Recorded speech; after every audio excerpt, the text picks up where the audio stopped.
गुटनिरपेक्ष आंदोलन का जन्म 1961 में हुआ। शीतयुद्ध से बचने के गए ऐसे देशों ने एक संगठन बनाया, जो न तो अमेरिका के साथ रहना चाहते थे और न तत्कालीन सोवियत संघ के साथ। इसका प्रथम शिखर सम्मेलन 1961 में बेलग्रेड यूगोस्लाविया में हुआ, जिसमें 25 सदस्य देश थे। इसका 16वां शिखर सम्मेलन तेहरान ईरान में 2 नए सदस्य अजरबैजान व फिजी के नाम में शामिल किए जाने इस समूह की सदस्य संख्या 120 हो गई है। दुनिया की लगभग आधी आबादी इन सदस्य देशों में निवास करती है। इन देशों का शिखर सम्मेलन अब हर तीसरे वर्ष आयोजित होता। 1971 वर्ष 1990 के दशक में सोवियत संघ के विघटन होने के बाद एवं पूंजीवादी गुट भी मतभेद है, गुटनिरपेक्ष को असफल मानकर अप्रासंगिक माना जाता है। इस परिप्रेक्ष्य आंदोलन की अंतर्निहित कमियों को देखा जाए तो एक संयुक्त राष्ट्र जैसे निर्णय लेने में सक्षम आलोचकों की मान्यता है कि न तो विश्व व्यवस्था को ही प्रभावित कर पाए और न ही शक्ति संतुलन आधारित विश्व व्यवस्था को परिवर्तित कर पाए। 1950 से 1960 के दशक तक गुटनिरपेक्ष आंदोलन भूमिका का निर्वाह नहीं कर पाया। गुटनिरपेक्ष देशों की 1960 में कोरिया, भारत पाकिस्तान युद्ध, 1974 में साइप्रस विवाद, 1967 में अरब विवाद, 1988 में ईरान इराक विवाद, 1990 में खाड़ी संकट में पंगु भूमिका रही। यह घटनाओं का मूक दिग्दर्शक रहा। यह कटु सत्य है कि द्वितीय विश्व युद्ध के पश्चात समस्त युद्ध गुटनिरपेक्ष राष्ट्रों द्वारा ही लड़े गए हैं। 2 अवसरवादी नीति पश्चिमी आलोचकों के अनुसार गुटनिरपेक्षता एक सर्ववादी और काम निकालने की नीति होकर रह गई है।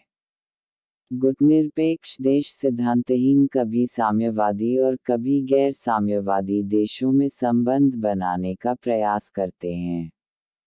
3 बाहरी सहायता पर निर्भर गुटनिरपेक्ष देशों की यह भी आलोचना की तो है कि वे आर्थिक और सैनिक सहायता पर निर्भर करते हैं। वे दोनों गुटों से सहायता करने की स्थिति प्राप्त होने की स्थिति में थे।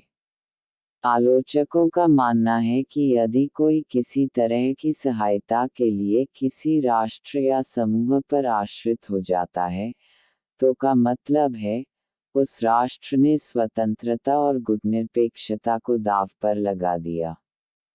4 नेतृत्व की कमी। नेहरू, नासिर व टीटो ने आंदोलन को सशक्तता दी, और इंदिरा गांधी, फिदेल कास्त्रो जैसे नेतृत्व ने इसे आगे बढ़ाया। किंतु नेतृत्व की सदस्यता से त्यागपत्र दे दिया। कमी, इसके संस्थापक राष्ट्रों द्वारा ही आशानुकूल भूमिका का निर्वाह न किया जा कि पश्चिमी खेमे की ओर एकाच की नीति, युगोस्लाविया का विघटन, भारत द्वारा भूमिका का निर्वाह नहीं कर पाने से यह आंदोलन नेतृत्वहीन रहा है। 5 संगठनात्मक चार्टर का अभाव, गुटनिरपेक्षता को पंगु बनाने का बड़ा कारण इसका संगठनात्मक चार्टर का अभाव है। गत वर्षों से गुटनिरपेक्ष सदा संगठनात्मक चार्टी बनाने में असफल रहे हैं, जिससे एक ऐसी संस्था जो नियम की व्याख्या उनकी क्रियान्विति का प्रयास या उनका उल्लंघन होने पर उन्हें रोकने विहीन है। इसी प्रश्न को लेकर बर्मा ने हवाना सम्मेलन के अवसर पर आंदोलन अभाव रहा है। इसके मूल में एक प्रश्न और भी उभरा है कि यह आंदोलन कर 6 पारस्परिक वैमनस्यता, गुटनिरपेक्षता की नीति संबंधी अंतर्विरोध व राष्ट्रों के परस्पर तनावों के कारण आंदोलन संकट सुलझाने में सक्रिय भूमिका का नहीं कर सका। गुटनिरपेक्ष राष्ट्र मुख्यतः 3 श्रेणियों में विभक्त रहे।